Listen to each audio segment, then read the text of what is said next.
Question, parce que je vous ai suivi avec beaucoup d'intérêt. Il me reste la question de la formation. Donc, au fait, les différentes missions, le support technique et la recherche appliquée, je les comprends très bien et je comprends leur relation avec ce type de centre, mais je n'ai pas compris, la formation à la demande, elle est dédiée ou elle est destinée à qui? Oui, justement.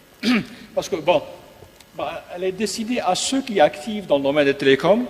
On sait que télécom, c'est un domaine qui est très vaste. Et des technologies qui apparaissent pratiquement chaque année, de nouvelles technologies qui apparaissent chaque année. Donc nous, par exemple, on donnait de la formation aux ingénieurs de Bell, soit Bell, Vidéotron, etc., sont des grandes compagnies de téléphonie au Canada. Ils ont des ingénieurs et des techniciens. Donc pas pour les étudiants, c'est pour les ingénieurs. C'est pour les ingénieurs et techniciens qui travaillent dans la société-là et qui ont besoin de se perfectionner dans des nouvelles technologies.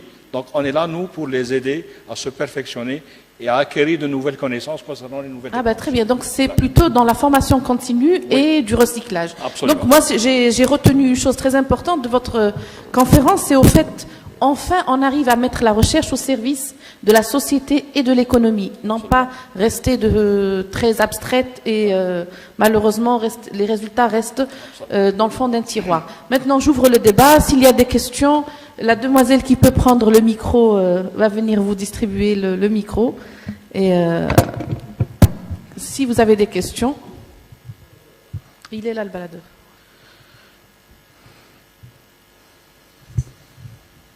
Je vois que M. Hamdi a une question, le spécialiste en télécommunications. Il enlève la casquette de vice-recteur ici.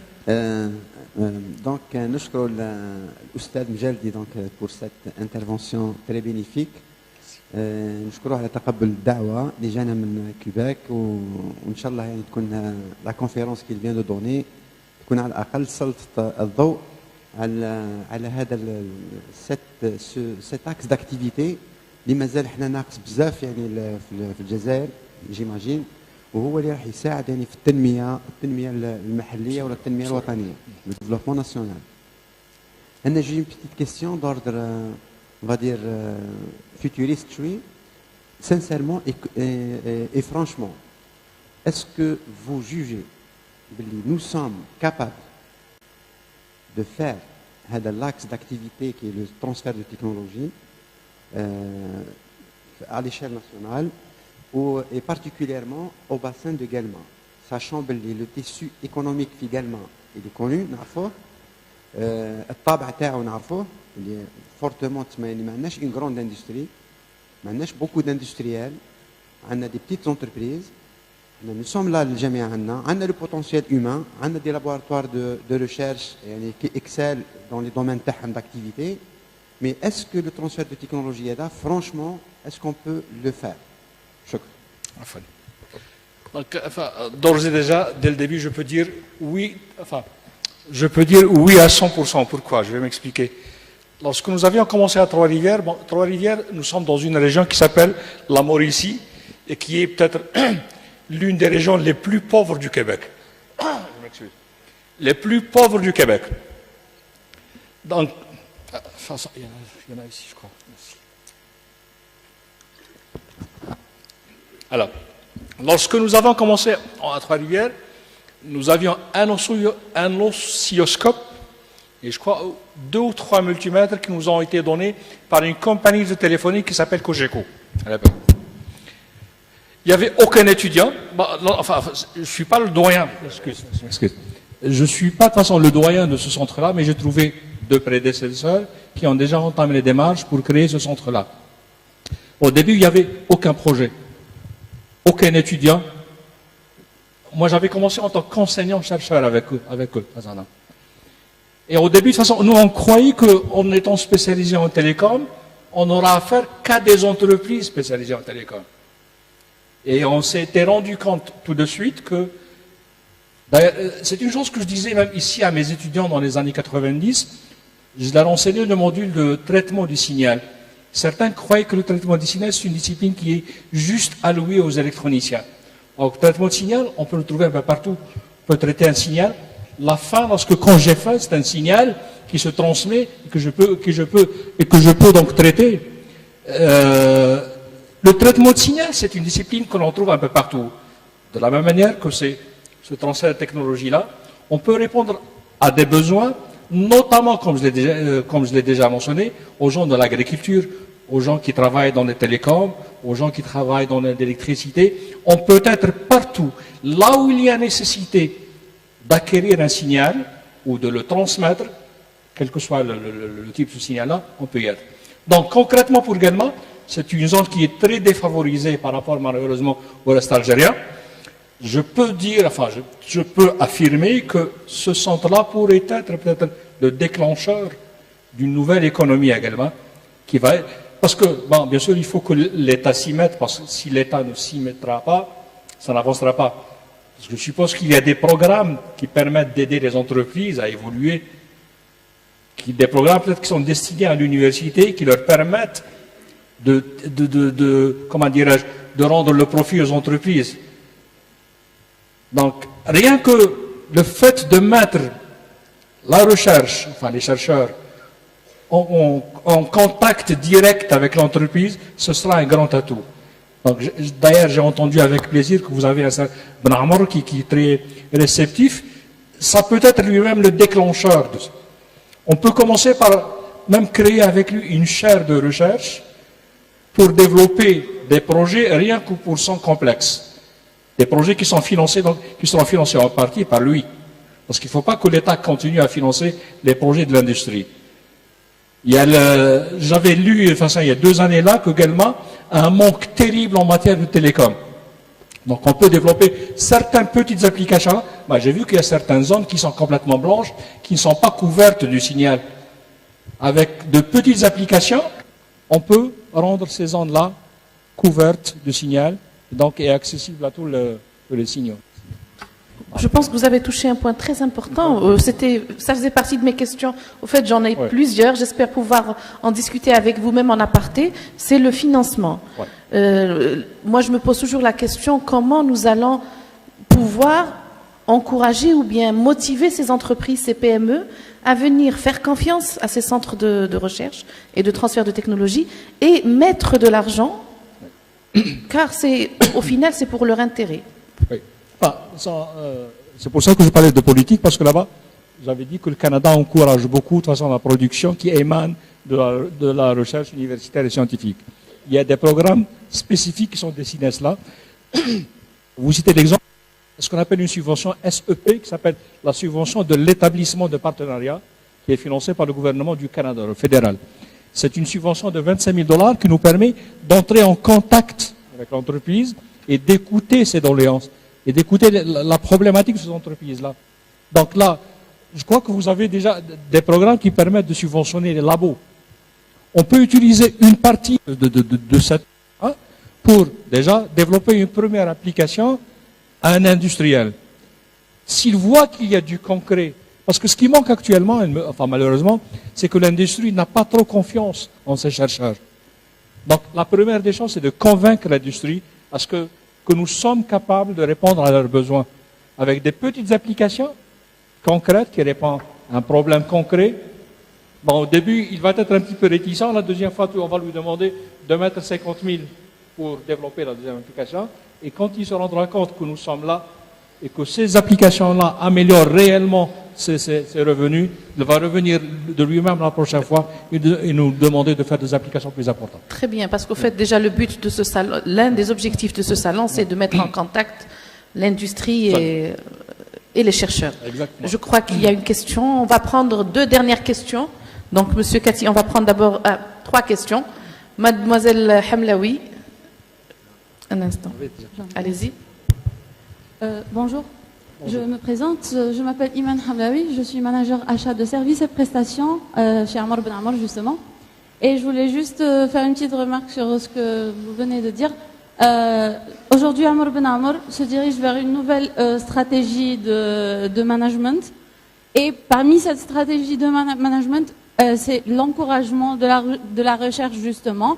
On en a discuté avec l'université notamment. Et on veut bien financer les recherches. On est là pour sponsoriser la recherche. Donc je le dis au nom de l'entreprise, au nom de mes responsables, on est là pour sponsoriser la recherche. C'est excellent. Qu'est-ce que j'avais oublié un autre truc. C'est très intéressant. Je suis pas venue. Je viens d'assister à la fin de la présentation. C'est très riche et très intéressant, notamment pour tout ce qui est les caméras de surveillance, le truc pour les personnes âgées qui risquent de tomber, tout ça.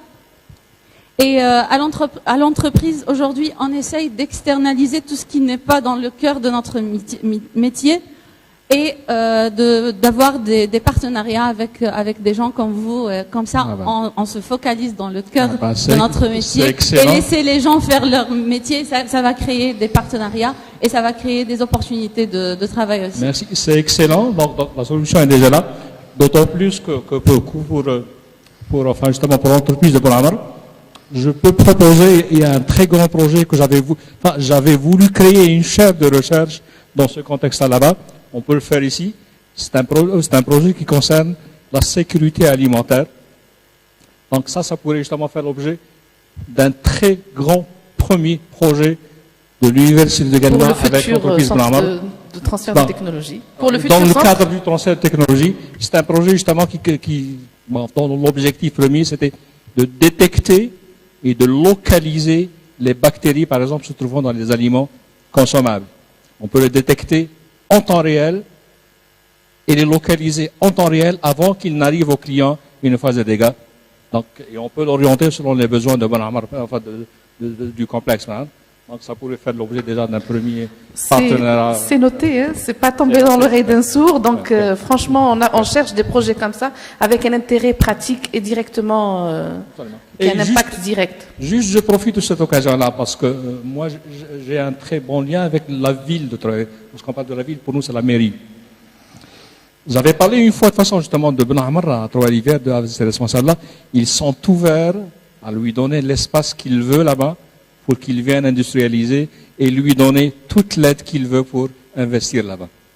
Donc, si vous pouvez lui transmettre cela. Comme vous le voyez, c'est le concours de tout le monde, des collectivités locales, l'université, l'entreprise en elle-même. On prend une question de... Oui, j'ai pris d'abord Monsieur Cathy, Monsieur, et vous en dernier, comme ça on va clôturer cette session. Monsieur Cathy, à vous la parole.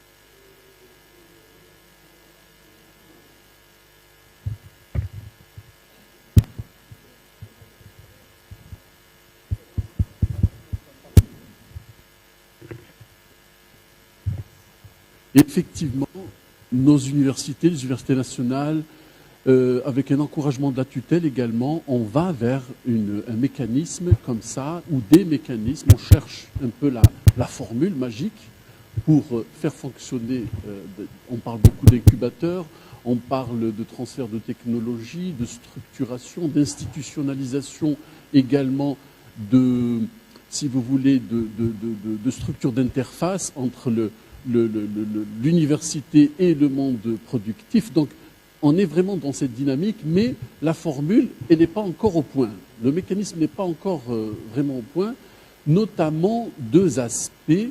Donc, vous avez soulevé comme ça rapidement la mobilisation, vu que vous êtes à cheval entre deux ministères de tutelle.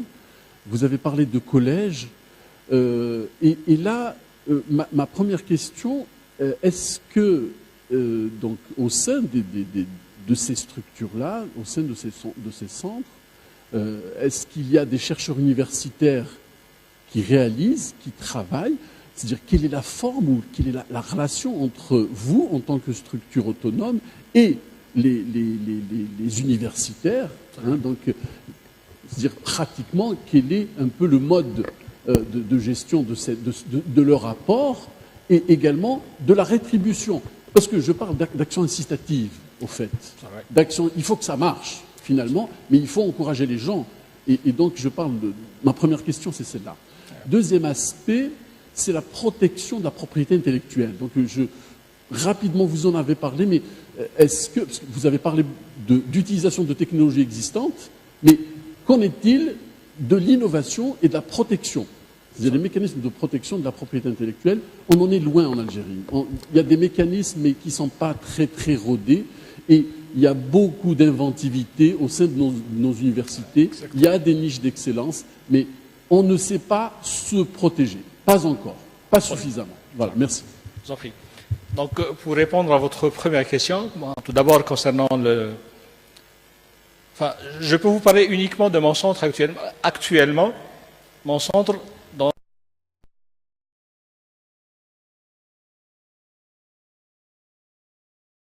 un magasin, mon magasin, même si ce n'est qu'employé.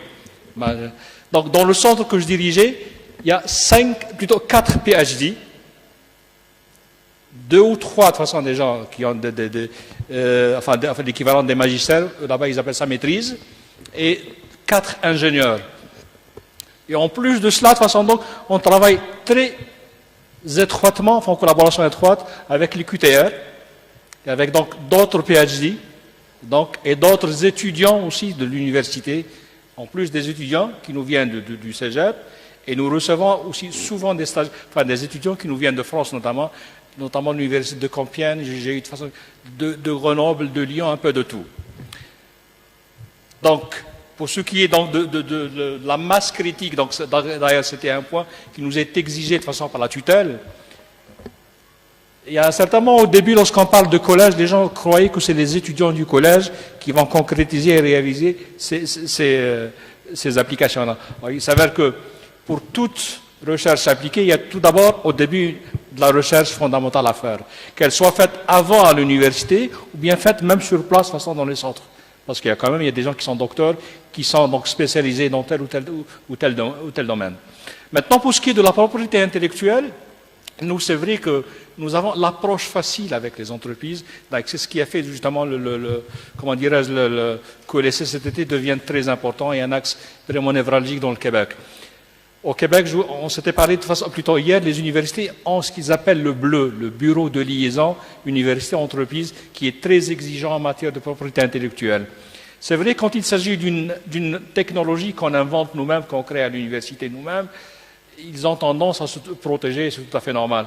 Mais il y a toujours des conventions à respecter, enfin à établir. D'ailleurs, même les organismes de subvention, notamment ce qu'on appelle le CRSNG, qui est le Conseil de recherche en génie, enfin en sciences naturelles et en génie, qui finance la plus grosse partie de nos projets-là, ils exigent qu'il y ait quand même un transfert de technologie à la PME. Mais il faut que l'entreprise contribue. Donc, parce que la cession de la propriété intellectuelle est au prorata de la contribution de l'entreprise. Parce qu'on parle de contribution, il y a des contributions en nature, il y a des contributions en espèces. En espèces, il faut qu'elle mette de l'argent. Et en nature, il faut que ces employés, ces ingénieurs par exemple, participent avec nous pour qu'il y ait un véritable transfert de technologie. De telle sorte qu'à la fin, ils partent non seulement avec le produit, mais ils partent avec le savoir-faire.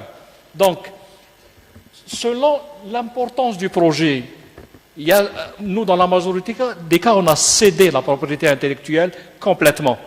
Mais on a établi, notamment pour le projet des lampadaires là, on a établi de toute façon donc une entente avec l'industriel, où nous, on garde des royalties pour 15% de ce projet-là. Donc on garde 15% et le reste de toute façon c'est à lui. Mais il y a des organismes qui sont là spécialisés pour la protection de la propriété intellectuelle. Mais quand il s'agit d'une application qui n'a pas nécessité de création de nouvelles technologies, on la cède. Mais si jamais nous, on développe quelque chose qui devient secret, à ce moment-là, on donne le produit, mais avec des licences d'exploitation. Merci pour cette réponse. Donc, on va prendre l'avant-dernière question. Nous avons...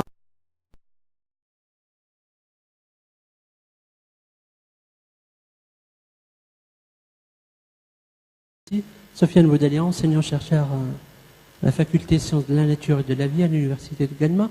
D'abord, merci pour cette excellente présentation. Ma question plutôt c'est de l'ordre technique. L'exemple, ça m'a plu beaucoup, l'exemple quand vous montrez la télésurveillance dans le système de traçabilité en sécurité alimentaire. Ma question elle est toute simple. Quel est le prix de revient de cette technologie-là par rapport à la production des fraises, par exemple, au Canada?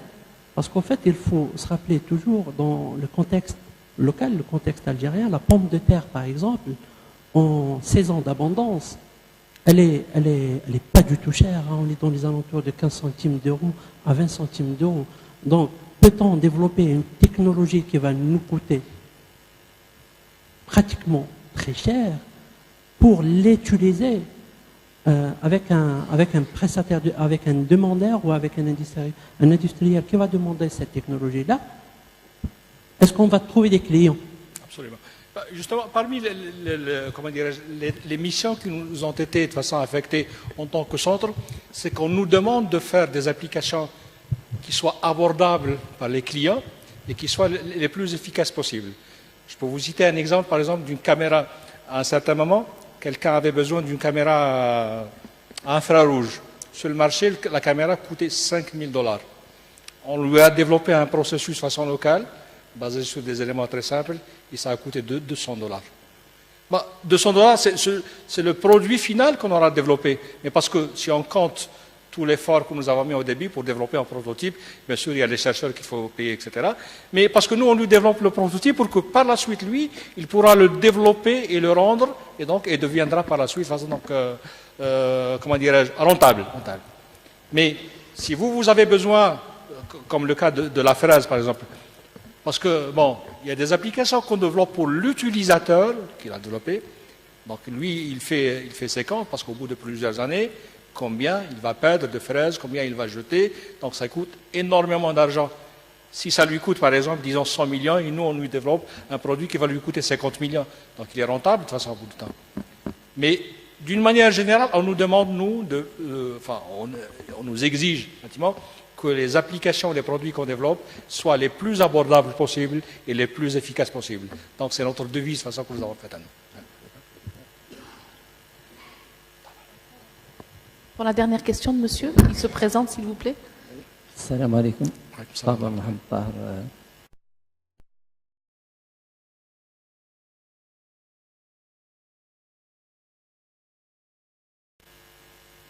J'ai pas de questions, mais j'ai des suggestions. Concernant la technologie, le transfert technologique, chez nous ici, on est basé sur la simulation. Simuler, MATLAB et ainsi de suite. Même les projets pour les fins d'études, pour les masters, des gens qui ont fait des réalisations, ils sont mal notés que les gens qui ont fait des simulations. Une réalisation, à la fin, il sera noté moins que une simulation au classe. Ici, je vois que si on veut que la technologie se développe ici à l'université ou là en Algérie, il faut inciter les gens, même donner des prix à les étudiants qui ont fait des efforts pour concrétiser quelque chose. L'étudiant lui dire une simulation, il est bien favorisé à l'étudiant l'autre. J'ai participé à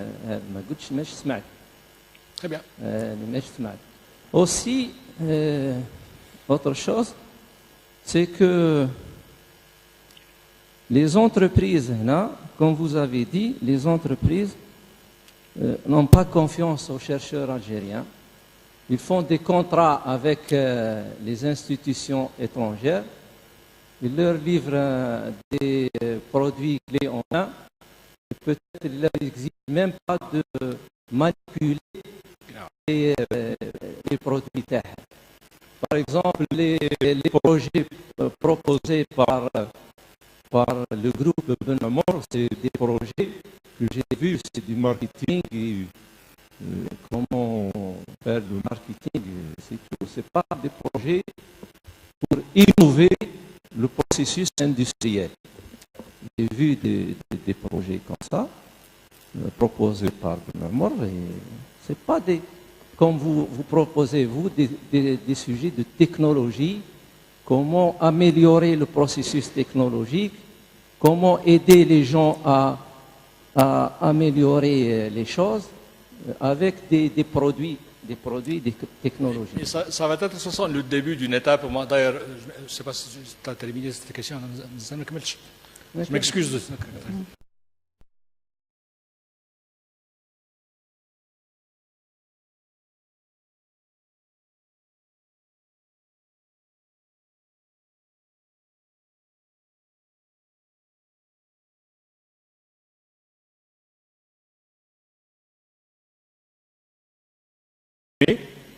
Si jamais ces applications qu'ont fait les étudiants, si on profite de ces simulations-là et on invite les entreprises que l'on pense pouvoir être intéressées par ces applications-là, si je suis là par exemple, il y a des entreprises, je leur fais la simulation de mon application. Il va voir tout de suite l'intérêt que ça lui apporte pour son entreprise-là, et il viendra lui-même vous chercher par la suite. Et le prix qui sera donné à cet étudiant-là, c'est que cet étudiant-là pourra être par la suite considéré comme le cadre de cette entreprise-là. Donc ça pourrait déjà créer un lien d'employabilité. Si vous faites assister les entreprises aux thèses de projets finaux, par exemple. Moi, je suis un entrepreneur, je ne sais pas ce que vous faites à l'université. J'assiste dans un projet et je trouve que cette application-là coïncide parfaitement avec ce que je fais. Pour moi, ça va être cet étudiant-là qui sera le cadre de mon entreprise. Là, donc, il y a non seulement un contact, mais il y a déjà un début de transfert de technologie. Votre étudiant ira à l'entreprise, donc il va avec ses connaissances, ses compétences et donc sa technologie. Et son idée innovante. Et son idée innovante éventuellement. Absolument. D'où le concept d'entrepreneur et d'intrapreneur maintenant qui est très à la mode et qui va être répandu. C'est des jeunes qui viennent avec des idées, qui vont intégrer une entreprise et qui vont développer l'idée au sein même de l'entreprise. Donc, professeur Mdjeldi, je vous remercie infiniment encore une fois pour votre conférence, pour avoir répondu